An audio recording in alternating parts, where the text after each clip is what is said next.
మన ప్రభువైన యేసుక్రీస్తు పరిశుద్ధమైన నామములో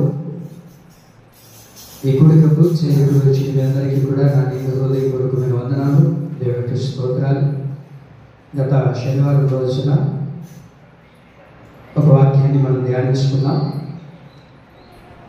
నా ప్రార్థన కూడా దేవుడు వింటాడా ఏమో అనే అంశాల గురించి మనం ధ్యానించుకున్నాం కదా. మరి ఈరోజు మన అంశం పేరు ఏంటంటే, ఈ తలుపులు తెరవకు, ఇబ్బందులు పడకు. చెప్పండి. ఈ తలుపు తెరవకు, ఇబ్బందులు పడకు. అర్థమవుతుంది నా మాటలు? చాలా జాగ్రత్తగా ఉండాలి. మనం ప్రార్థన చేస్తున్నామే కానీ మన ప్రార్థనకు ప్రతిఫలాన్ని అనేది మనం పొందలేకపోతున్నాము. అనేక పర్యాయాలు దేవుని యొక్క సన్నిధిలో మనం ప్రార్థన చేస్తున్నప్పటికీ ఏమాత్రం ఆ ప్రార్థనకు జవాబు రావట్లేదే. ఎందుకని నా ప్రార్థన దేవుడు వినట్లేదు, ఎందుకని నా ప్రార్థన దేవుడు అంగీకరించట్లేదు అని అనేక పర్యాయాలు మనం ఆలోచిస్తూ ఉంటాము, సంకోచిస్తూ ఉంటాము. అయితే మన ప్రార్థన ఎప్పుడు ప్రతిఫలంగా మార్చబడుతుంది, మన ప్రార్థనకు ఎప్పుడు జవాబును అనుగ్రహిస్తాడు దేవుడు అని అంటే, ప్రభు యొక్క సన్నిధిలో మనం ప్రార్థన చేసేటప్పుడు ఎలా మనం ప్రార్థన చేయాలి, మన ప్రార్థన ఎప్పుడు దేవుడు వింటాడు, ఈ మాటలన్నీ కూడా మనకు ప్రభు అయిన యేసుక్రీస్తు ప్రభువు వారు తెలియజేస్తూ వచ్చారు. కనుక ఆ మాటలు ఎప్పుడైతే మనం ధ్యానించడం ప్రారంభిస్తామో ప్రతి విషయంలో కూడా ప్రభు మన ప్రార్థనను అంగీకరించి మన ప్రార్థనలకు ప్రభు జవాబు అనుగ్రహించి అటు విధంగా ప్రభు నడిపించును కాక. చదువుకుందాం పరిశుద్ధ గ్రంథంలో.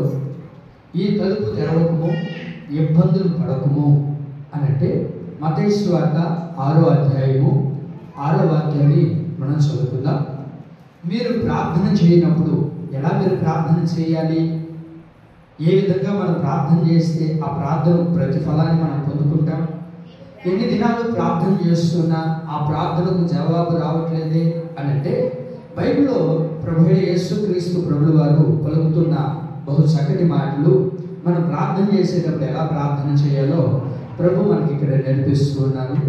ఆ ప్రార్థనను మనం ఒకసారి గమనిద్దాం. ఇక్కడ నీవు ప్రార్థన చేయనప్పుడు నీ గదిలోనికి వెళ్ళి తలుపు వేసి. చాలండి.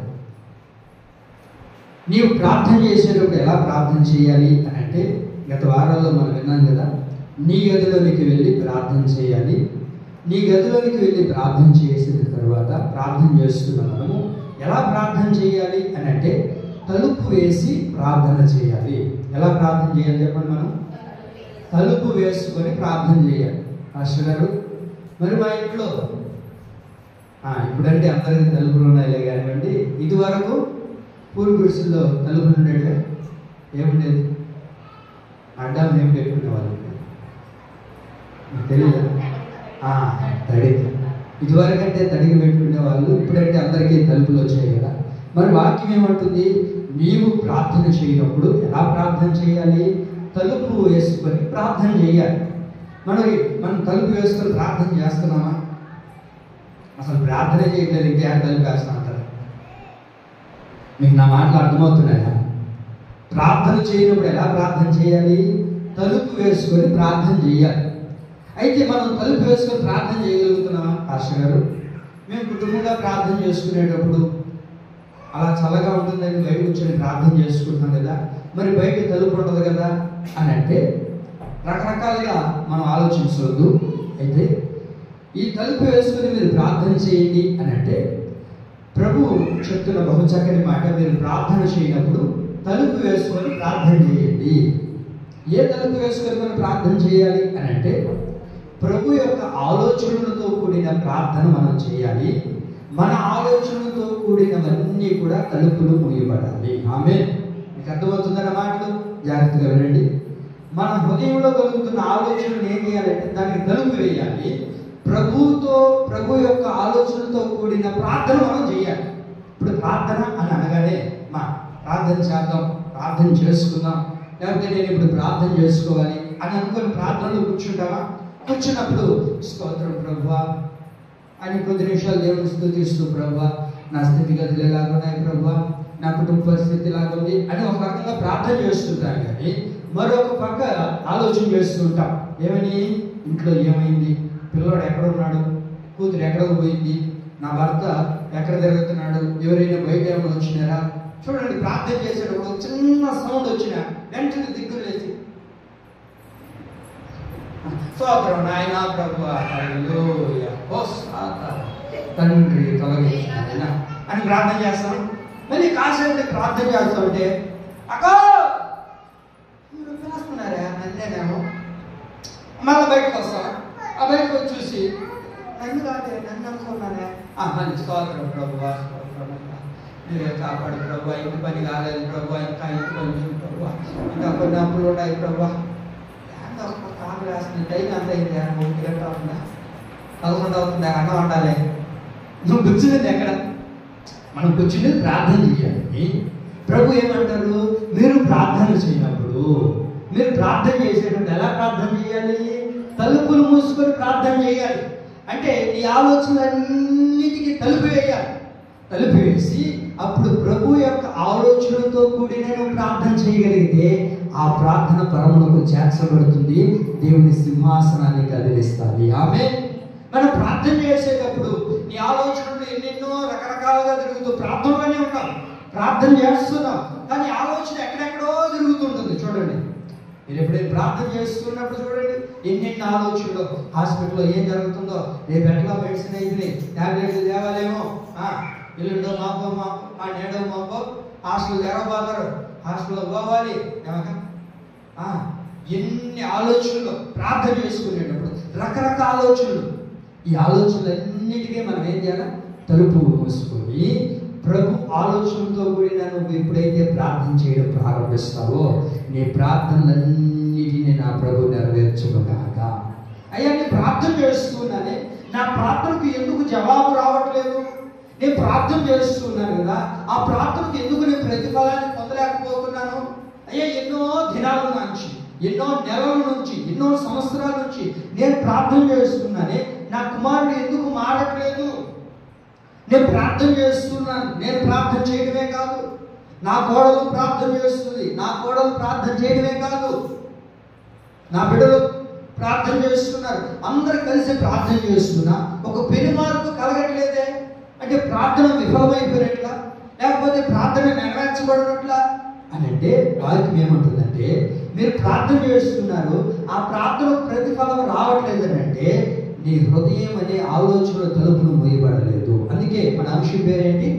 ఈ తలుపులు తెరవకు, ఇబ్బందులు పాలు పడకు. మీకు అర్థమైందా? ఇప్పుడు అర్థమవుతుందా? నేను ఎందుకు అంశం పేరు పెట్టాను? అసలు నిన్న 2-3 రోజుల నుంచి ఏ పేరు పెట్టాలని ఒకటే ఆలోచన. ఏమండి, అక్కడ ఏమనుంది? ఈ తలుపులు తెరవకు, ఇబ్బందులు పడకు. నువ్వు ప్రార్థన చేస్తున్నావు, ప్రార్థన చేస్తున్నప్పటికీ ఆ ప్రార్థన నెరవేరకపోగా ఏమైపోతున్నావు? ఇబ్బందులు పాలైపోతున్నావు. కారణం ఏంటంటే ఆ ప్రార్థన ఎందుకు నెరవేర్చబడట్లేదు అంటే నువ్వు ప్రార్థనలో కూర్చుంటున్నావే కానీ నీ ఆలోచనలన్నీ ఎక్కడెక్కడో తిరుగుతూ ఉన్నాయి. ఒక ఆమంట శుక్రవారం అయిందంట. శుక్రవారం అయ్యేసరికి నిండుగా తలస్నానం చేసిందంట. నిండుగా తలస్నానం చేసేసుకొని ఇల్లంతా శుభ్రంగా కడిగేసుకొని పిల్లలకు కూడా స్నానాలు చేయించేసి వాళ్ళ స్కూల్కి పంపించేసి అన్న క్యారేజ్ పెట్టించేసి అన్నీ పనులు అయిపోయి శుభ్రంగా 9:30-10 గంటలకల్లా నేను ప్రార్థనలోకి వచ్చేవాడి. ఏ ప్రార్థన? ఉపవాస ప్రార్థన. శుక్రవారం అయితే ఇదేగా మన వాళ్ళు చేసేది. శుక్రవారం 10 గంటలు అయిపోతుంది, తొందరగా ఇల్లంతా నీట్గా మాపే వేసుకొని తలస్నానం చేసేసుకొని బయట ఎత్తుకొచ్చుకొని కూర్చొని ప్రభు నేను ప్రార్థనలోకి చేసింది. ప్రార్థనలోకి వచ్చి ప్రార్థన చేస్తూ ఉంది. ఏం చేస్తుంది? ప్రార్థన చేస్తూ ఉంది. ఏం ప్రార్థన చేస్తుంది? ఉపవాస ప్రార్థన చేస్తుంది. శుక్రవారం ఉదయాన్నే 10 గంటలకు కూర్చొని ఉపవాస ప్రార్థనలో కూర్చొని ప్రభువానికి స్తోత్రం నాయన కాపాడు ప్రభు మందిరం దగ్గర నుంచి మొదలుపెట్టింది. అయితే మొదలుపెట్టి ఎంత సేపు అయిపోతున్నా టైం గడవట్లే. సరే ప్రభు ఏంది నాయన ఎంత టైం అవుతుంది? ఎంత కలిసి చూస్తే అప్పటికి 10 నిమిషాలు అయింది. అప్పటికి ఎంతసేపు అయింది? 10 నిమిషాలే. ఏమనుకుని తీర్మానం? సాయంత్రం దాకా 3 గంటల దాకా ప్రార్థన చేస్తూనే ఉండాలి. ఈరోజు ఎట్లయితే అయింది అని చెప్పి కూర్చునేదా? 10 నిమిషాలు అవుతానే ఎంత ఈ టైం అని అనగదరికి చూస్తే అది కాడే ఉంది ముళ్ళు కదలట్లే ముళ్ళు కదలట్లేదు. సెల్లు ఏమన్నా పోయిందని సెల్లు తిప్పుతా ఉంది. సెల్లు బాగానే ఉంది, సెల్లు బాగానే పనిచేస్తుంది. కానీ ఈ ఆలోచన చూడండి ఏమండి, ఒక్కసారి నువ్వు ప్రార్థనలో కూర్చుంటే నీ ప్రక్కన ఏమి జరుగుతున్నా నీకు సంబంధమే లేకుండా నువ్వు ప్రార్థన చేయడం ప్రారంభించాలి. ఆమె ఏం జరుగుతున్నా ఏమైపోతున్నా మనకు సంబంధం లేదండి. మనం ఎక్కడికి వచ్చాం? ప్రార్థనకు వచ్చాం. ప్రార్థనకు వచ్చిన తర్వాత ప్రార్థనలో కూర్చున్న తర్వాత నీ ఆలోచనలన్నిటినీ ప్రక్కన పెట్టేయాలి.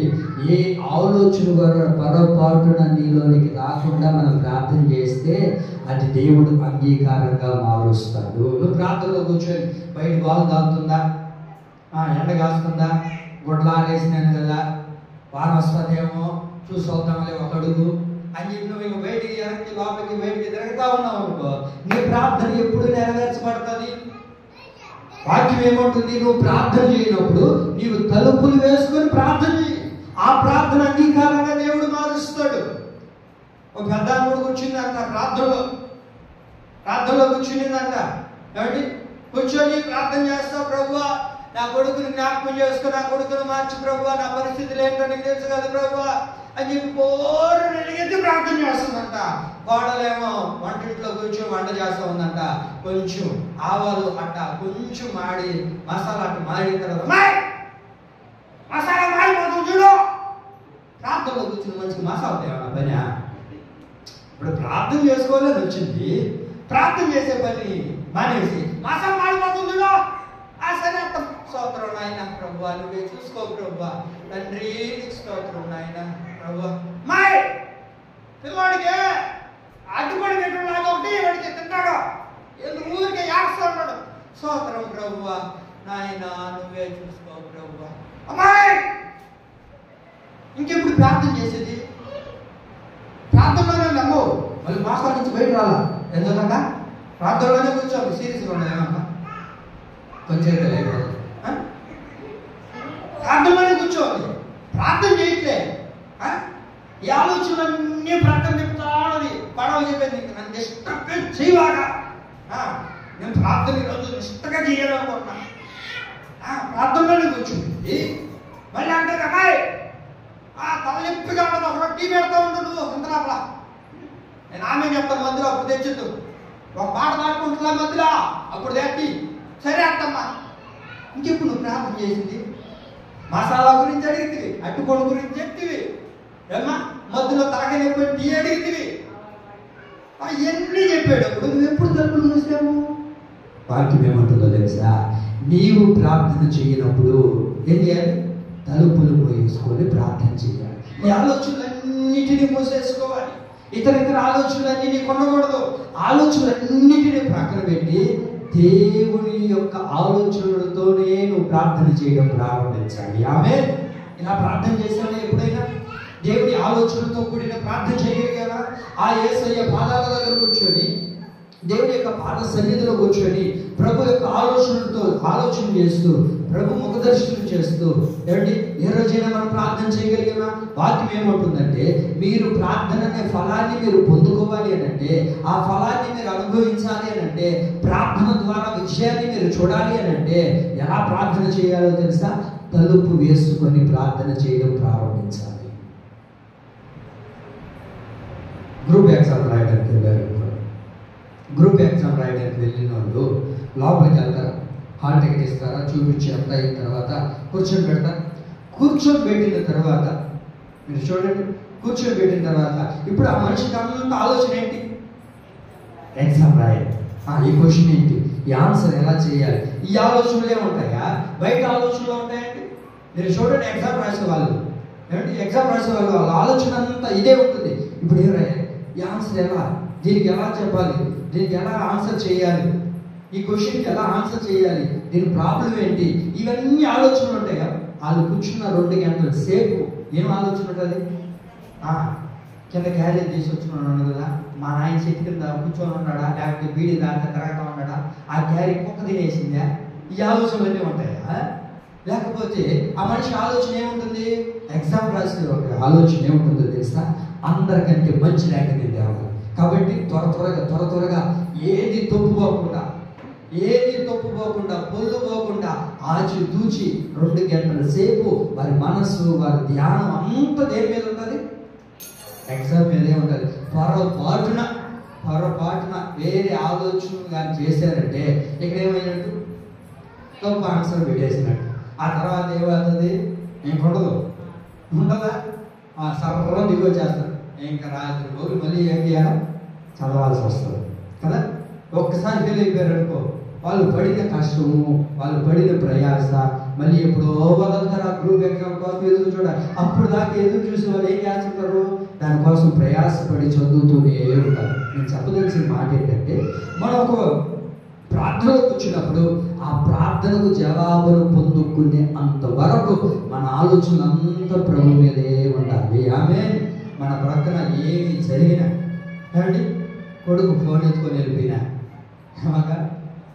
ఓడొచ్చి సేవలాగినా, ఇంకొకరు వచ్చి ఇంకొక రకంగా మాట్లాడినా, ఏది నీ దగ్గర జరిగినా నువ్వు పొరపాటున లేకూడదు. నీ ప్రార్థన అంతా ఈ మమేకమైపోవాలి. దేవునితో అంటుకట్టుబడేటట్లుగా మనం మారిపోవాలండి. అలా ఎప్పుడైతే మనం ప్రార్థన చేయడం ప్రారంభిస్తామో మన ప్రార్థనలన్నీ దేవుడు ఆలకించడం ప్రారంభిస్తాడు. ఆమేన్. ఒక సంఘాన్ని నేను బైబిల్లో చూశాను. సంఘస్థులందరూ చేరి తలుపు వేసుకొని ప్రార్థన చేస్తున్నారు. ఏం చేస్తున్నారు? తలుపు వేసుకొని ప్రార్థన చేస్తున్నారు. వారి ఆలోచన అంతా ఏంటి అని అంటే, మా దైవజనుడు, మా దైవ సేవకుడు ఇప్పుడు ఇబ్బందుల్లో ఉన్నాడు. మా దైవ సేవకుడు చెరసాలలో బంధించబడి ఉన్నాడు కనుక మా దైవ సేవకుడిని దేవుడు రక్షించాలి. మా దైవ సేవకుడికి ఏ శిక్ష విధి వేయకుండా దేవుడే గొప్ప కార్యాన్ని చేయాలి అని చెప్పి ఆ సంఘస్థులందరూ ఏం చేస్తున్నారు అని అంటే, అందరూ కలిసి ప్రార్థన చేస్తున్నారని బైబిల్లో రాయబడింది. అపోస్తలుల కార్యములు 12వ అధ్యాయము 12వ వాక్యం చూడండి.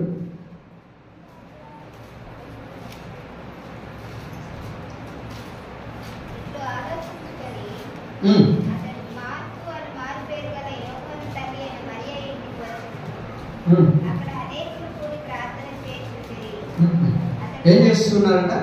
అనేకులు కూడి ప్రార్థన చేస్తుండేది.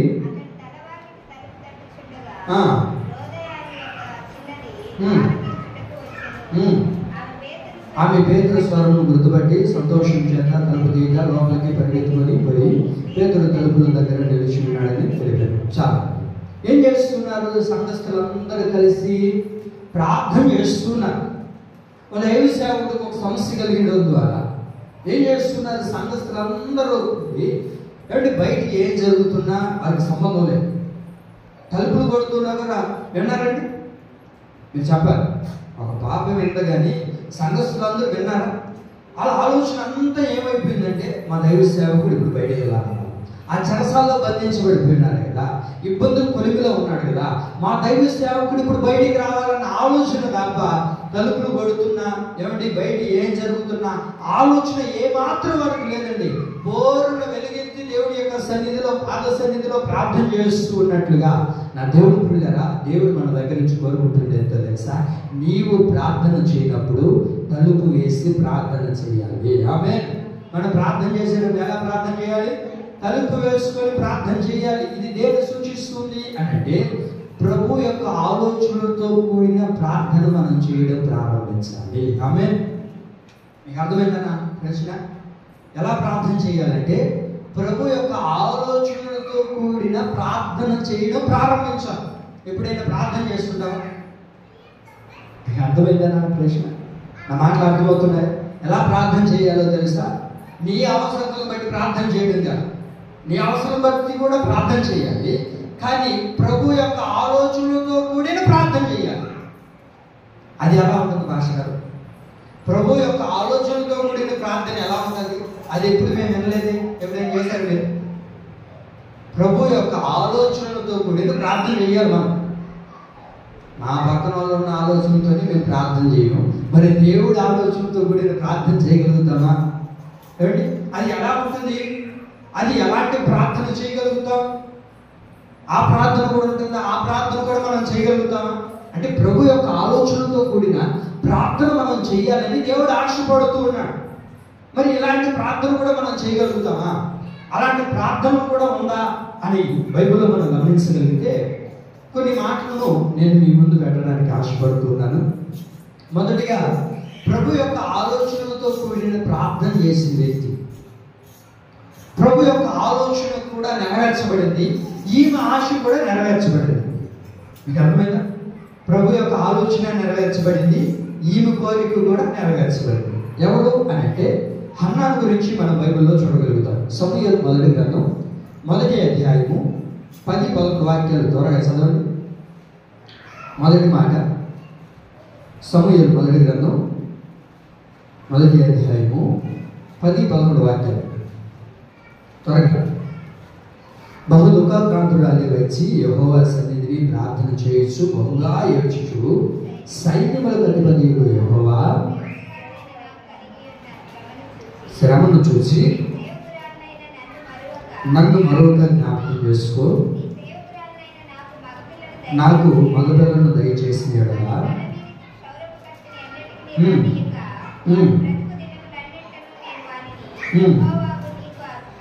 యెహోవాకు నీకు అప్పగించునని మొక్కుబడి చేసేను.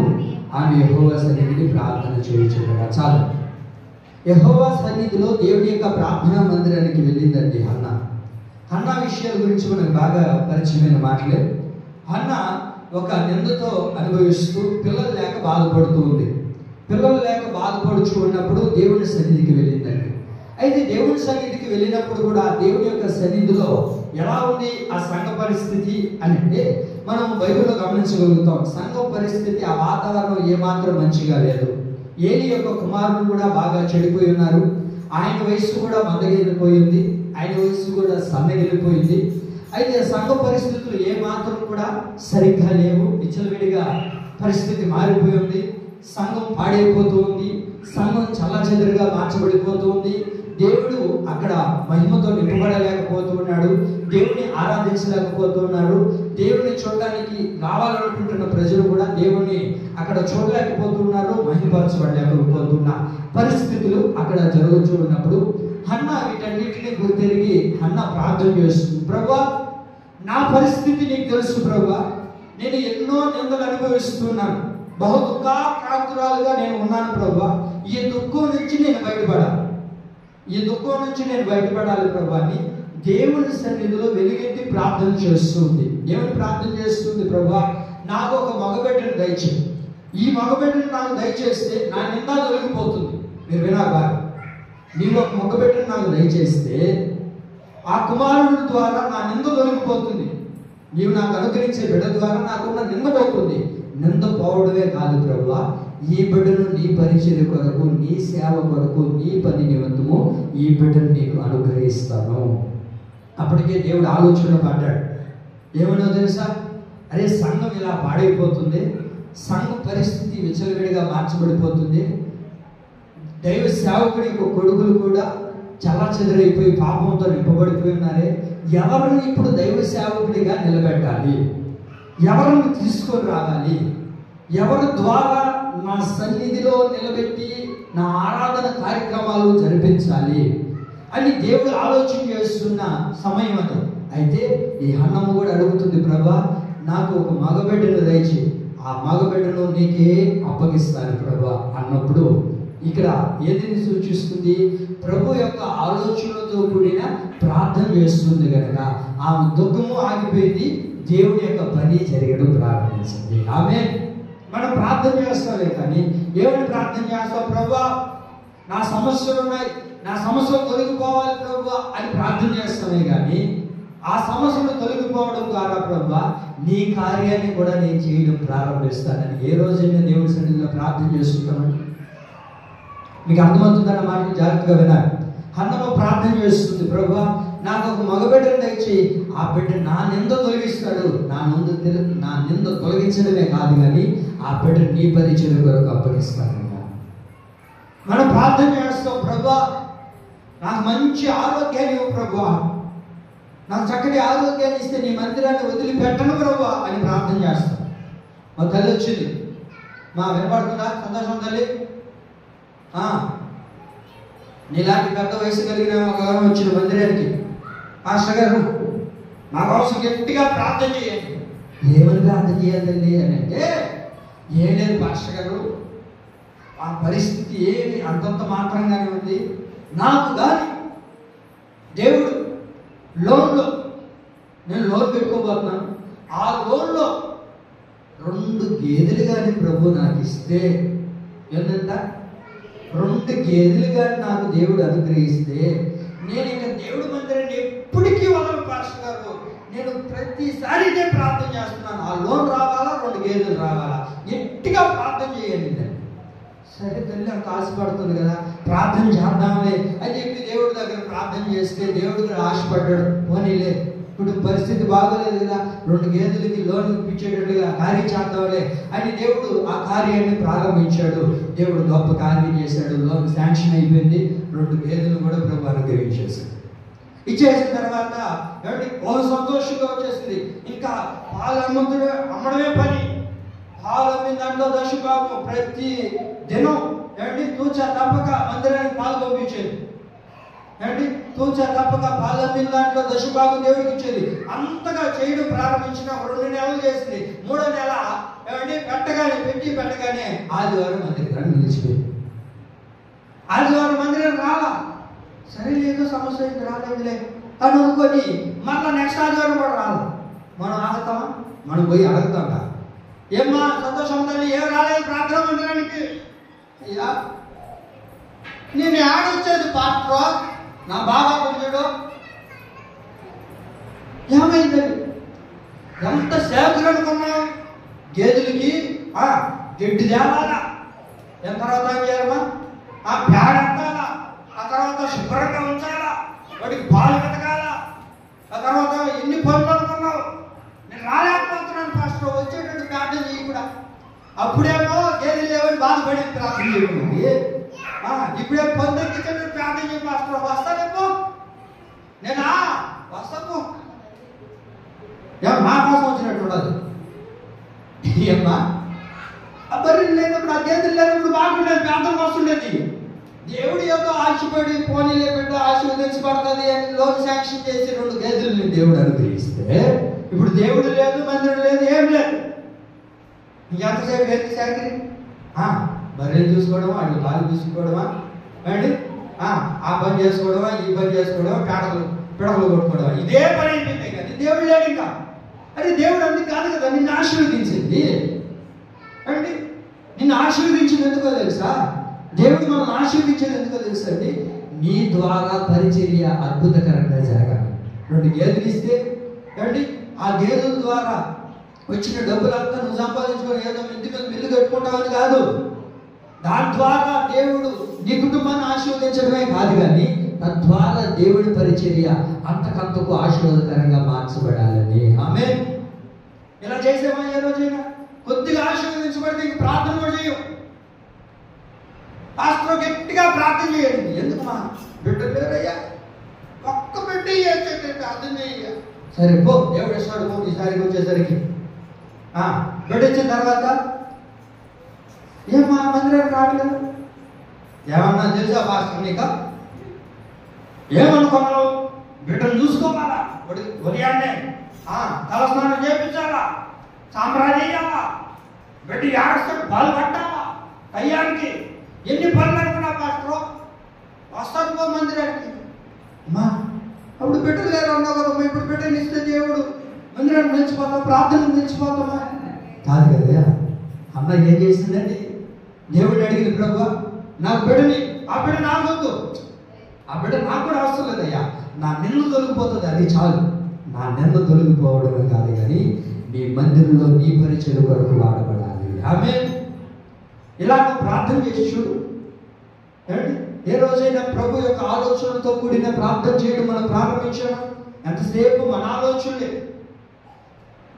మన ఆశలు నెరవేర్చబడాలని, మన కోరికలు నెరవేర్చబడాలనే కానీ ప్రభు నీ సన్నిధికి ఇది చేస్తానయ్యా, నీ పరిచయంలో ఇది వాడబడాలి ప్రభు అని ఏ రోజైనా ప్రార్థన చేస్తుంటాము. వాక్యం ఏముంటుందో తెలుసా? ప్రభు యొక్క ఆలోచనలతో కూడిన ప్రార్థన నువ్వు ఎప్పుడైతే ప్రార్థన చేయడం ప్రారంభిస్తావో దానికి తగిన కార్యాన్ని ప్రభు చేయడం కూడా ప్రారంభిస్తావు. ఏం చెప్పాడు దైవజనుడు? మా నువ్వు వెళ్ళి రావు, మరలా వస్తావుగా, మరలా వచ్చేసరికి నువ్వు ఒకదానిగా రావు, నీ కుమారుడిని తీసుకుని వస్తావు. కొడదా చప్పగడిగా దేవుడికి మహిమ కలుగుతుంది కాక. అదేమిటి కదా వాక్యం ఏమంటుందో తెలుసా? మీరు ప్రార్థన చేయనప్పుడు తలుపు వేసుకొని ప్రార్థన చేయండి. నీ ఆలోచనతో కూడిన ప్రార్థన కాదు, నీ ఆలోచనతో కూడిన ప్రార్థన కాదు. మన ఆలోచనతో కూడిన ప్రార్థన ఎలా ఉంటుందో తెలుసా? ప్రభువా, ఇదిగో పలానోళ్ళు నాకంటే వెనక కడుతూ ఉన్నారయ్యా, వాళ్ళు ఇప్పటికే ప్లాస్టింగ్ కూడా చేసేసారు, స్లాబ్ కూడా వేసేసారు, ఇల్లు ఆపరేట్ కూడా చేసేసారయ్యా. నేను ఎప్పుడు ప్రభువా ఎక్కడ పనులు అక్కడ ఆగిపోయి ఆయన. మన ఆలోచనతో కూడిన ప్రార్థన ఇది అండి, మన ఆలోచనతో కూడిన ప్రార్థన ఇది. ప్రభువా, వాళ్ళేమో అంతకంతకు ఆశీర్వదించబడుతున్నారే, నేను ఇంకెప్పుడు ఆశీర్వదించబడేది, నేను ఇంకెప్పుడు దీవించబడేది అని మన ఆలోచనతో కూడిన ప్రార్థన చేయకూడదు. ఎప్పుడు దేవుని యొక్క ఆలోచనతో కూడిన ప్రార్థన ఎప్పుడైతే నువ్వు చేయడం ప్రారంభిస్తావో నీ జీవితాన్ని బలుతుంగా కాబట్టి అద్భుతకరంగా దేవుడు మార్చడం కూడా ప్రారంభిస్తాడు. ఆమె నువ్వు ఊహించు, నీ జీవితంలో జరగదు అటువంటి గొప్ప కార్యాలు కూడా దేవుడు చేయడం ప్రారంభిస్తాడు. హన్నమ్మ చేసిన పని ఏంటో తెలుసండి? దేవుని ఆలోచనతో కూడిన ప్రార్థన చేయడం ప్రారంభించింది. ఒక్క బిడ్డను అడగడం ద్వారా దేవుడు బహు విస్తారంగా ఆశీర్వదించడం ప్రారంభించి 6 బిడ్డలు దేవుడు అనుగ్రహించాడే. ఊహకు మించిన గొప్ప కార్యాలను దేవుడు మన జీవితంలో కలగ చేయాలి అని అంటే అది దేవుని ఆలోచనతో కూడిన ప్రార్థన చేయడంలో ప్రారంభించాలి. ప్రభువా, వాళ్ళు ఇలాగన్నారు, ప్రభువా నన్ను వీళ్ళు ఇలాగంటున్నారు, నువ్వే చూసుకొని అయినా, నువ్వు ఉండే దేవుడు నాయన, నువ్వు చూసుకు మౌనంగా ఉండే దేవుడు కాదు నాయన. ఏమగా వాళ్ళ వాళ్ళు ఇట్లా అన్నారు నాయన, వాళ్ళు కాళ్ళు విరిగిపోవాలా, వాళ్ళ చేతులు పడిపోవాలా, పొరపాటున ఏదైనా రేపు దినాన్ని జరిగితే ఏమంటారు తెలుసా? దేవుడు ఉన్నాడు, దేవుడు ఉన్నాడు కాబట్టి ఆ రోజు నన్ను ఎన్ని మాట్లాడింది ఆ మనిషి, అందుకని అటు జరిగింది. ఏం చేస్తామా? ఏం ఆలోచన అయిపోవచ్చు పొద్దువా? ఈ ఆలోచన కాదు, ఈ ఆలోచన అంతా ఏమైండాలో తెలుసా?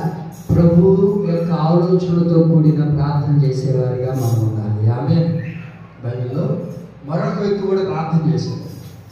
ఎలా ప్రార్థన చేశాడయ్యా అంటే ఉపవాసముడి ప్రార్థన చేశాడంట. ఏం ప్రార్థన చేశాడంట? ఉపవాసముడి ప్రార్థన చేశాడంట. ఉపవాసముడి ప్రార్థన చేసిన దేవుడు వెళ్ళలేదంట. ఎలా ప్రార్థన చేశాడంట? ఉపవాసముడి ప్రార్థన చేసిన దేవుడు వెళ్ళలేదంట. అయ్యా, ఉపవాసం ఉండి ప్రార్థన చేసి దేవుడు వినకుండా ఉంటాడండి? ఖచ్చితంగా ఉపవాసం ఉంటే దేవుడు వింటాడంట. కానీ ఈయన ఉపవాసం ఉండి ప్రార్థన చేస్తే దేవుడు వినలేదంట. ఎవరి కోసం ప్రార్థన చేసావయ్యా అని అంటే అండి కుమారుడు కొరకు ప్రార్థన చేశాడట. కుమారుడికి ఒక జబ్బు వచ్చిందండి. బిడ్డ పుట్టగానే ఒక రోగం వచ్చింది. ఆ రోగం రావడాన్ని బట్టి ప్రార్థన చేస్తున్నాడు, ఎలుగెత్తి ప్రార్థన చేస్తున్నాడు, బోరుని ఏడుస్తూ ప్రార్థన చేస్తున్నాడు. ఏమండి ఎవరితో మాట్లాడట్లేదు, ఏమండి ఎవరిని పలకరించట్లేదు. అంత నిష్టగా కూర్చొని ఉపవాసం మంచి నీళ్ళు కూడా తాకుండా ఉపవాస ప్రార్థన చేస్తున్నాడు అయ్యగారు. అంత ఉపవాస ప్రార్థన చేస్తున్నా తన జీవితంలో దేవుడు కార్యం చేయలేదండి. ఎందుకో తెలుసా? మీరు చదువుతారు బైబిల్లో, చూడండి. సమూయేలు 2వ గ్రంథం 12వ అధ్యాయం 16వ వాక్యం. సమూయేలు 2వ గ్రంథం 12వ అధ్యాయం 16వ వాక్యం చదవండి.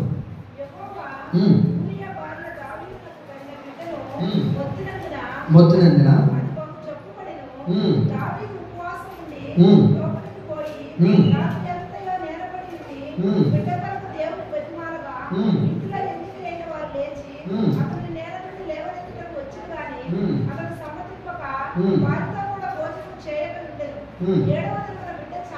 అది 7వ దినం ఏమైపోయాడు? ఆ బిడ్డ చచ్చిపోయాడు. చావచ్చా? మా తల్లి రావించాడు. ఇప్పుడు బిడ్డ కొరకు ఉపవాసం ఉండి, ప్రభువా నా బిడ్డ అనారోగ్యంతో ఉన్నాడు, ప్రభువా నా బిడ్డను కాపాడు ప్రభువా అని దేవుడి సన్నిధిలో ప్రార్థన చేస్తున్నాడు దావీదు. మరి ఆ ప్రార్థన దేవుడు అంగీకరించలేదే. కారణం ఏంటి? ఉపవాసం ఉండి కదా ప్రార్థన చేశాడు దావీదు. మరి ఆ బిడ్డను దేవుడు ఎందుకు కాపాడలేకపోయాడు, ఎందుకు రక్షించలేకపోయాడు అని అంటే ఆ బిడ్డ ఎవరు అని అంటే పాపముతో కూడిన ప్రార్థన. అది దేనితో కూడిన ప్రార్థన? పాపముతో కూడిన ప్రార్థన దేవుడు వినడు. ఏమిటి? వాక్యం ఏమంటుంది? నీ తలుపులు వేసుకొని ప్రార్థన చేయి. పాపంతో కూడిన ప్రార్థన చేసేది దేవుడు వినడండి. నీ ఇచ్చల గురించి, నీ ఆలోచన గురించి, ఏమండి, నీ మహిమార్థం కోసం నువ్వు ప్రార్థన చేసేది దేవుడు వినడు. నువ్వు ప్రార్థన చేసినప్పుడు ఆ ప్రార్థన దేవుని ఆలోచనతో కూడిన ప్రార్థన అయి ఉండాలి. ఆమేన్. అదే హన్న చేసిన గొప్ప కార్యం ఏంటి? అన్న ఆలోచన దేవుని ఆలోచనతో కలవడం ద్వారా అద్భుతమైన కార్యాలు తాను చూడగలిగింది. మనం ప్రార్థన చేయడం గొప్ప కదండి. ఆ ప్రార్థన దేవుని దగ్గరకు చేరాలి. ఆ ప్రార్థన దేవుని ఆలోచనను కదిలింపచేయాలి. ఆమేన్. నువ్వు ప్రార్థన చేస్తే, నువ్వు ఒక మాట మాట్లాడితే దేవుడితో మాట్లాడుచు ఉన్నప్పుడే నీ మాట దేవుని సన్నిధిలో వినబడాలి. అది దేవుడు ఆలోచించి ఆ కార్యాన్ని దేవుడు మొదలు పెట్టాలి. ఇలా ఎప్పుడైనా ప్రార్థన చేస్తున్నాడు, నువ్వు ప్రార్థన చేయనప్పుడు నీ తలుపు వేసుకొని ప్రార్థన, వ్యర్థమైన ఆలోచనలన్నింటినీ వదిలి, అయ్యా నేను నా భర్తకు చెప్పాను, అయ్యా పాస్టర్ గారు నా భర్త ఏమాత్రం మందిరానికి రావట్లేదు అంటున్నావే, మరి ఎందుకని రావట్లేదు? ఏ రోజైనా ఆలోచించి దేవుని సన్నిధిలో వెలిగెత్తి ప్రార్థన చేసి, అంటే దేవుని ఆలోచనతో కూడిన ప్రార్థన ఏ రోజైనా చేస్తున్నామా? ప్రార్థన గంటల తరబడి ప్రార్థన చేయడం ప్రాముఖ్యత కాదు. ఈ ప్రార్థన దేవుని ఆలోచనతో కూడిన ప్రార్థన అయి ఉండాలి. ఆమేన్. ఎలా ఉండాలి మన ప్రార్థన? దేవుని ఆలోచనతో కూడిన ప్రార్థన ఎప్పుడైతే మనం చేస్తామో ఆ ప్రార్థన దేవుడు అంగీకరించడం ప్రారంభిస్తాం. ఇందులో మొట్టమొదటి మాట ఏంటంటే, ఏమండి, దుఃఖం నుంచి విడుదల పొందింది, దేవుని పని జరిగించింది. ఆమేన్. నీకు అర్థమవుతుందా? మన దుఃఖం తొలగిపోయింది, అన్నమ్మ దుఃఖం తొలగిపోయింది, దేవుని కార్యాన్ని కూడా జరిగించడం ప్రారంభించబడింది. నా దేవుడి పిల్లరా, నీ దుఃఖం తొలగిపోవాలన్నా, నీ సమస్య తీరిపోవాలన్నా, నీ బాధ నుంచి నువ్వు విడుదల పొందాలి అని అన్నా మనం ఏం చేయాలో తెలుసా? దేవుని ఆలోచనతో కూడిన ప్రార్థన చేయడం ప్రారంభించాలి. రెండో మాట చెప్తున్నారు చూడండి, ప్రభు యొక్క ఆలోచనతో కూడిన ప్రార్థన మనం చేయాలి. అందులో రెండో మాట ఏ ప్రార్థన అదే అంటే, ఆదికాండం 32వ అధ్యాయము 26వ వాక్యాన్ని మనం చూడగలుగుతాం. ఇక్కడ జరిగిన ఒక సందర్భం మనకు బాగా తెలిసిన సందర్భమే. చదువుతారు.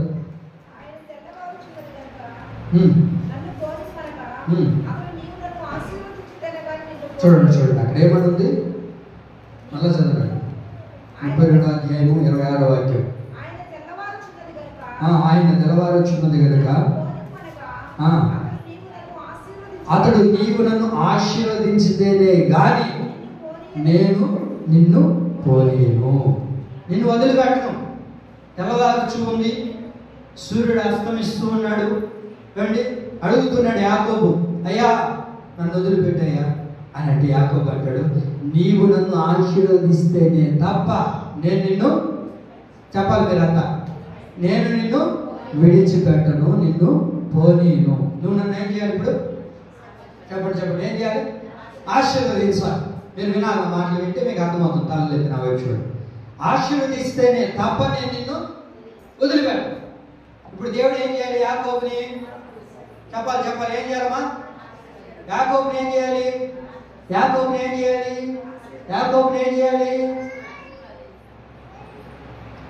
యాకోబుని ఆశీర్వదించాలి. వాస్తవానికి యాకోబు ఎప్పుడు ఆశీర్వదించబడ్డాడు? యాకోబు ఆశీర్వదించబడలేదా?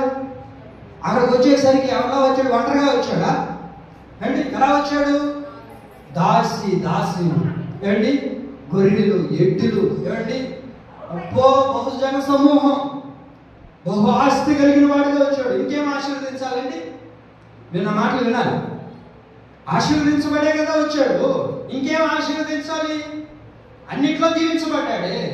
దాసులు ఉన్నారు, పదివాళ్ళు ఉన్నారు, మేకలు ఉన్నాయి, గొడ్లు ఉన్నాయి, గొర్రెలు ఉన్నాయి, అండి విస్తారమైన ఆస్తిని సమకూర్చుకున్నాడు. ఆస్తి కంటే మరొకడు ఆస్తి పనులు లేడంతగా దీవించబడి ప్రయాణాన్ని కొనసాగిస్తూ ఉన్నాడే. అంతమంది బిడ్డలతో ప్రయాణాన్ని కొనసాగించాడే. ఇంకేం ఆశీర్వదించబడాలండి? ఇంకేం దీవించబడాలి? ఇంకేం ఆశీర్వాదం ఉంది తక్కువగా? దేంట్లో తక్కువ చెప్పండి యాకోబు, మీరు చెప్పండి. ఇక్కడికి వచ్చేసరికి దేంట్లో తక్కువగా ఉన్నాడు చెప్పండి? అన్నిట్లో ఎక్కువగానే ఉన్నాడు. ఇంకా ఆశీర్వదించడానికి ఏం లేదు అక్కడ. అన్నింటినీ సమృద్ధిగానే పొందుకొని వచ్చాడు అయ్యగారు. కానీ అంటాడు, అయ్యా నేను ఆశీర్వదించబడాలి, నన్ను ఆశీర్వదించు. యాకోబు ఏమని ఆశీర్వదించాలో ఒక మాట చెప్పు. ఏం కావాలి ఆశీర్వాదం? ఏ ఆశీర్వాదం కావాలి చెప్పు? డబ్బు కావాలా? ఉంది. గొర్రెలు కావాలా? ఉన్నాయి. పిల్లలు కావాలా? 12 మంది ఉన్నారు, 13 మంది ఉన్నారు. ఇంకేమి? ఏది కొరత నీకు? ఏం కొరత లేదు కానీ ఆశీర్వదించాలి. ఏ ఆశీర్వాదమో తెలుసా అండి? ఏ ఆశీర్వాదమో తెలుసా? ఇది భూ సంబంధమైన ఆశీర్వాదం కాదు, కానీ నా అన్నతో నేను సమాధానకరమైన ఆశీర్వాదం కాదు. కొడదాం సభలుగా, దేవుడికి మహిమ కలుగును గాక. ఆ ఆశీర్వాదిస్తే నేను తప్పలేని విడిచిపెట్టను. ఇది ఏ ఆలోచనతో కూడిన ప్రార్థన చేశాడు తెలుసా?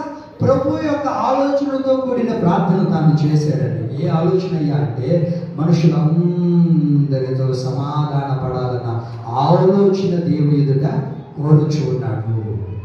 ఏ రోజైనా ప్రార్థన చేస్తుంటామా? ఈ ఆశీర్వాదాన్ని అడుగుతున్నాం. ఆశీర్వాదం అంటే ఎంతసేపు మనకేంటి? మిద్ది మీద మిద్ది కట్టడం, 10 చీరలు ఉంటే 11వ చీర కొనడం, అంతేనా? ఏమక్క? ఇది కాదు ఆశీర్వాదం అంటే. ఆశీర్వాదం అంటే ఏంటో చెప్పనా? ఆశీర్వాదం అంటే ఏంటో చెప్పనా? మనుషులందరితో సమాధానంగా ఉండడమే ఆశీర్వాదం అంటే. సమాధానం లేదండి చాలా మందికి. 55,000 రూపాయలు, 55,000 రూపాయలు ఏమండి? 55,000 రూపాయలు అట్లే ఇస్తే ఇంటికి తీసుకొని వస్తాడు. ఏంటి?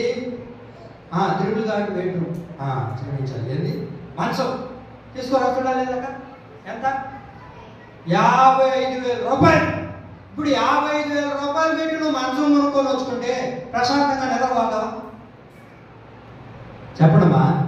ఊళ్ళో వాళ్ళందరితో గొడవ పెట్టుకో, ఐవర్పల్లిలో ఉండే వాళ్ళందరితో గొడవ పెట్టేసుకొని ఏమా 55,000 రూపాయలు 60,000 రూపాయలు మంచం తెచ్చి పెట్టుకొని ఇంట్లో ప్రశాంతంగా నువ్వు నిద్రపోతావు? చెప్పండి.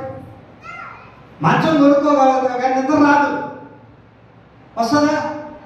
1,00,000 రూపాయలు నీ దగ్గర ఉండొచ్చు, సమాధానం ఉంటుందా? ప్రశాంతత ఉండదు, నెమ్మది ఉండదు, విశ్రాంతిగా బ్రతకలేము. డబ్బు నీకు సమాధానాన్ని కలగజేయలేదు. సమాధానం కొరకు దేవుని సన్నిధిలో ప్రార్థన చేయడం ప్రారంభించాలి. ఆమేన్. ఇలాంటి ప్రార్థన చేశాడండి యాకోబు. అయ్యా నన్ను ఆశీర్వదించయ్యా, ఆశీర్వదించయ్యా అంటే అండి ఎప్పుడు ఆశీర్వదించబడ్డాడు. ఆశీర్వాదం అంటే ఏంటో తెలుసా? సమాధానంగా బ్రతకడమే ఆశీర్వాదం అంటే. ఎప్పుడైనా అడుగుంటావా? నా అన్నదమ్ములతో, నా అయిపోయిన వారితో, నా కొడుకులతో, నా కూతురులతో, నా ఇరుగు పొరుగు వారితో, నా గ్రామస్తులతో, అందరితో నేను సమాధానంగా బ్రతకాలి, సమాధానకరంగా నేను జీవించాలి ప్రభువా అని ఇలాంటి ప్రార్థన ఏ రోజైనా చేస్తుంటావా? ఎంతసేపు భూసంబంధమైన ఆశీర్వాదాలే. యాకోబు అడిగిన ఆశీర్వాదం ఏంటో తెలుసా? ప్రభువా నా అన్న వస్తున్నాడయ్యా, నా అన్నతో నేను సమాధాన పడాలి, నా అన్నతో నేను సమాధాన పడాలన్న ఆలోచన చేసి ప్రార్థన చేశాడండి. యేసు ప్రభు వారన్న ఒక చక్కని మాట ధన్యతల గురించి మాట్లాడుతూ అంటారు ప్రభు. ఏమండి? సమాధానపరచువారు ధన్యులు, వాళ్ళు ఎవరో తెలుసా? వారు దేవుని కుమారులు అనబడతారు. సమాధానపరచువారు ధన్యులు, వారు దేవుడి కుమారులు అనబడతారు. నువ్వు దేవుడి బిడ్డగా మారాలి అని అంటే ఏమండి? మనం దేవుడి బిడ్డలుగా మారినప్పుడు మన సహోదరులతో, మన సంఘస్థులతో, మరి ఇరుగు పొరుగు వారితో, వాళ్ళందరూ ఎవరు? ఎవరో చెప్పండి.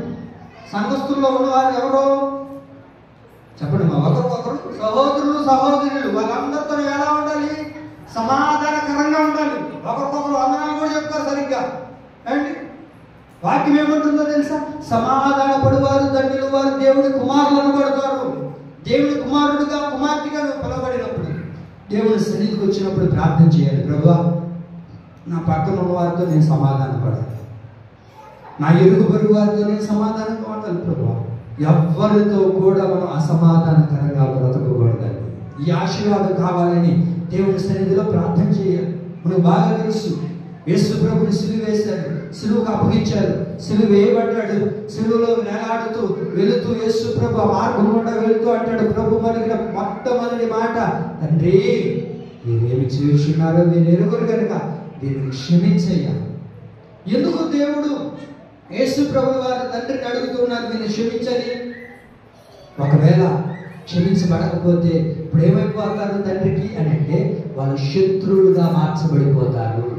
జనసమూహం అంతా ఏమైపోతారు? దేవుడికి తండ్రికి ఏమైపోతారు? శత్రువులుగా మార్చబడిపోతారు. ప్రభు అలా కాకూడదయ్యా, వీళ్ళందరి మీద నీతో వీరికి సమాధానం కలగాలి కనుక వీరిని క్షమించు ప్రభు. వీరికి తెలియక మాట్లాడుతున్నారు, వీరికి తెలియక ఈ పని చేస్తున్నారు కనుక వీరిని క్షమించి వీరితో సమాధానంగానే ఉండు ప్రభువా. దయతో వీరిని క్షమించి వీరి మీద కోప్పడి వీరితో అసమాధానంగా ఉండదు ప్రభువా అని యేసు ప్రభు గారు మాట్లాడుతున్నారే. ఏ రోజైనా ప్రభు సన్నిధిలో ఇలాగ ప్రార్థన చేస్తున్నావా? దేవుడు కోరుకుంటున్నది ఏంటో తెలుసా? దేవుని యొక్క ఆలోచనతో కూడిన ప్రార్థన ఏంటయ్యా అని అంటే ఏంటో తెలుసా అండి? అందరితో సమాధాన పడాలని. ఆమేన్. అందరికి ఎలా ఉండాలి? సమాధానకరంగా ఉండాలి. నువ్వు ఎన్ని దినాలు ప్రార్థన చేసినా నీ ప్రార్థనకు ప్రతిఫలం రావట్లేదంటే కారణం ఏంటో తెలుసా? నువ్వు మనుషులతో సమాధానం కలిగి. అదే కదా యేసు ప్రభు అంటారు, నీ బలిని అర్పించడానికి నువ్వు వెళ్ళినప్పుడు నువ్వు అర్పిస్తున్నావు, నువ్వు అర్పించేటప్పుడు నువ్వు ఎవరికైనా అసమాధానంగా ఉంటే, నీ సహోదరుడితో సమాధానం లేదన్న విషయం నీకు జ్ఞాపకం వస్తే ఏం చేయమన్నాడు దేవుడు? ఆ బలిని అక్కడికక్కడే విడిచిపెట్టి నువ్వు ముందుకు వెళ్ళి వారితో సమాధానపడు. నీ బలిని దేవుడు కోరుకోలేదు, నీ అర్పణ దేవుడు కోరుకునేవాడు కాదు. అంటే నువ్వు తీసుకుని వచ్చే కానుకలు దేవుడు కోరుకోవట్లేదు. దేవుడు కోరుకుంటుంది ఏంటో తెలుసా? అందరితో సమాధానంగా ఉండాలి, అందరితో సమాధాన పడాలి, అందరితో ప్రేమగా ఉండాలి. ఉంటున్నాము? అందరితో సమాధానంగా ఉంటున్నాము? ఒక చిన్న మాట అంటేనో వాళ్ళతో గొడవలు ఆడుతున్నామే. ఒక చిన్న మాట అంటేనే అసమాధానాన్ని చేకూర్చి పెట్టుకుంటున్నామే. వాక్యం అంటుంది ఎలా ప్రార్థన చేయాలో తెలుసా అండి? సమాధానంతో కూడిన ప్రార్థన చేసేవారిగా ఉండాలి. ఆమేన్. ఇది దేవుని యొక్క ఆలోచనతో కూడిన ప్రార్థన. అంటే దేవుడితో నీ హృదయం మమేకమైతే, నీ ఆలోచన దేవుని ఆలోచనతో కలిస్తే నువ్వు ఎలా ప్రార్థన చేయాలో, ఏ విషయం గురించి ప్రార్థన చేయాలో అండి అవన్నీ దేవుడు నీకు జ్ఞాపకం తీసుకుని వస్తాడు. దేవుడు వ్యర్థమైనవన్నీ గురించి ప్రార్థన చేయడం కాదు. నీ ప్రార్థనకు ప్రతిఫలం రావాలి అంటే దేవుని ఆలోచనతో కూడిన ప్రార్థన చేయడం ప్రారంభించాలి. దేవుడి పిల్లారా ఆలోచించండి. ప్రార్థన ప్రతిఫలాన్ని మనం పొందాలి అంటే మనుషులందరితో సమాధానంగా ఉండాలనే ఆలోచనతో కూడిన ప్రార్థనలు చేయడం ప్రారంభించాలి. ఇదే దేవుడు కోరుకుంటున్నది, ఇదే దేవుడు ఆశపడేది. ఈరోజు చూడండి, ఒకరికొకరు సమాధానం లేదు. ఉందా చెప్పండి? ఈ నాయకుడు అంటే ఆ నాయకుడు పడదు, ఆ నాయకుడు అంటే ఈ నాయకుడు పడదు, ఆ ఇంటోళ్ళు అంటే ఈ ఇంటోళ్ళు పడదు, ఈ ఇంటోళ్ళు అంటే అన్ని ఇంటోళ్ళు పడదు, ఆ దేశం అంటే ఈ దేశం పడదు, ఈ దేశం అంటే ఆ దేశం పడదు. అండి ఆంధ్రావాడు అంటే తమిళోడు పడదు, తమిళోడు అంటే ఆంధ్రావాడు పడదు. కారణం ఏంటి? అసమాధానం, సమాధానం లేని పరిస్థితులు ఈ రోజున ప్రపంచవ్యాప్తంగా ఏలుబడి చేస్తున్నాయి. దేవుడి ప్రియులైన వాక్యం అంటుంది, నువ్వు సమాధానకరంగా బ్రతకాలి, నువ్వు సమాధానంగా జీవించాలనే కదా యేసు ప్రభువు వారు ఈ భూలోకానికి ముందు వచ్చింది.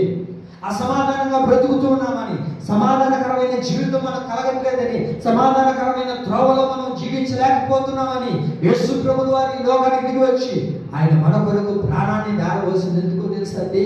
అందరితో సమాధానకరంగా మనం బ్రతకాలి. అడుగుదాం, ఈరోజు తీర్మానం చేసుకున్నాం, ప్రభువా నేను ఎవరితో అసమాధానకరంగా ఉండకూడదు. చెప్పగలుగుతామండి? నాకు ఎవరితో నాకు గొడవ లేదయ్యా, అందరితో నేను సమాధానంగా ఉన్నాను అని చెప్పదలుచుకున్న వాళ్ళు ఎవరైనా చెప్పండి. నన్ను చూసిన వాళ్ళందరూ సంతోషపడతారు. నేను ఎవరితో ఒక చిన్న గొడవ కూడా లేదు. ఇదివరకు నేను కానీ దేవుడిని తెలుసుకున్న తర్వాత అందరితో నేను సమాధాన పడ్డాను, క్షమించమని అడిగాను. అందరూ ఇప్పుడు నాకు స్నేహితులుగానే ఉన్నారు, అందరితో నేను సమాధానం పడుతున్నాను అని చెప్పగలుగుతున్నాను. మనం చెప్పలేకపోతున్నాం అంటే నీ ప్రార్థనకి ఎప్పుడు దేవుడు వినేది? నీ ప్రార్థన దేవుడు వినాలి అని అంటే మనం ఏం చేయాలి? అందరితో సమాధానం పడాలి. మేము కనుక తీర్మానం చేసుకుందాం, అడగదాం ప్రభుని, ప్రభు ఇదిగో పలానా వాళ్ళతో నాకు సమాధానం లేదు, వాళ్ళ నీ దగ్గరకు రావట్లేదు, నువ్వే ఏం అడుగు. పలానా వాళ్ళు అడగట్లేదు, వాళ్ళతో నువ్వు ఎదురుపడి మాట్లాడు. నువ్వు సమాధానం లేకపోతే పరలోక రాజ్యాన్ని కూడా మనం చేర్చబడలేము. దేవుడు కూడా మనం చూసుకోలేము, ఆయన సన్నిధికి మనం ఎత్తబడలేము. దేవుడి ప్రియులారా, మనకు ఒకరితో ఒకరికి ఏమై ఉండాలి చెప్పండి? ఏమై ఉండాలా? సమాధానంతో కూడిన ప్రార్థన చేసేవారిగా మనం ఉండాలి. ఆమేన్. చేద్దామా? ఎలా ఉందామా? చెప్పండి. ఈ తలుపులు తెరవకడి ఇబ్బందులు పాలు పడతాం. ఏమండి? ఇబ్బందుల్లో మనం పడకూడదు అని అంటే మనం ఏ తలుపులు తెరవకూడదు? మన ఆలోచనలతో కూడిన తలుపులు తెరుచుకోకూడదు. నువ్వు ప్రార్థనలో కూర్చున్నావని అంటే అండి చూడండి, తలుపులు వేస్తే ఇప్పుడు ఆ తలుపులన్నీ కిటికీలు మొత్తం మూసేయండి, లోపల ఒక పురుగైనా వస్తుందా? ఏమా ఒక పురుగైనా వస్తుందా? ఒకవేళ పామునో లేకపోతే కుక్కో ఏదో ఒకటి వచ్చినా ఏమవుతుంది? ఆ తలుపు దాకా వచ్చి అరుచుకొని వెళ్ళిపోవాలి, కానీ లోపలికి రాదు. వస్తుందా? రాదు. అలాగే నీ దగ్గరకు రావచ్చు అనేక ఆలోచనలు, కానీ నీ లోపలికి అది ప్రవేశించకూడదు. నీ లోపలికి రాకూడదు. అది నీ లోపలికి ప్రవేశించి నీ జీవితాన్ని పాడు చేసి నీ ఆత్మీయ జీవితాన్ని కట్టనివ్వకుండా పాడు చేసేది అనేకమైనవి ఉన్నాయి. కనుక నీ వాక్యం అంటుంది, నువ్వు ప్రార్థన చేసినప్పుడు ఎలా ప్రార్థన చేయాలో తెలుసా? ఇన్ని దినాలు నీ ప్రార్థనకు ఫలితం రావట్లేదు. కారణం ఏంటంటే నువ్వు ఇంకా తలుపులు వేసుకోవట్లేదు. తలుపులు మూయబడితే నీ ప్రార్థన దేవుడు వింటాడు. తలుపులు మూయబడకుండా ఎన్ని దినాలు ప్రార్థన చేసినా, ఎంత ఉపవాసం ఉండి కన్నీళ్ళు గార్చినా ఆ ప్రార్థన దేవుడు వినడు. కాబట్టి ఎలా ప్రార్థన చేద్దాం? ఇప్పుడు అంజలకి ఎలా ప్రార్థన చేద్దాం? తలుపులు మూసుకొని ప్రార్థన చేద్దాం. ఆ ప్రార్థన ద్వారా దేవుడు అద్భుతమైన కార్యాలు చేయడం ప్రారంభిస్తాడు. ఆమేన్. కాబట్టి ప్రార్థన ప్రతిఫలాన్ని మనం పొందుకోవాలంటే మన ఆలోచనలతో కూడిన తలుపులు మూసుకొని ప్రభు యొక్క ఆలోచనలతో కూడిన ప్రార్థన మనం చేయగలిగితే అద్భుతమైన కార్యాలను నువ్వు చూడగలుగుతావు. నీ జీవితంలో ఇదివరకు ఎలాంటి నూతనమైన మార్గాల్లో నా ప్రభు నేను నడిపిస్తాను. ఆమేన్. చేద్దామా? లేకపోతే మన ఆలోచనలతో కూడిన ప్రార్థన చేద్దామా? చెప్పండి. ఎంతసేపు నీ గురించి నువ్వే ప్రార్థన చేసుకోవడం కాదు అండి, దేవుని ఆలోచనలతో కూడిన ప్రార్థన చేయాలి. అలా ఎప్పుడైతే మనం ప్రార్థన చేస్తామో మన జీవితాలు మెండైన ప్రభు కృప చూపించి అలాంటి ప్రార్థనకు ప్రతిఫలాన్ని ప్రభు మన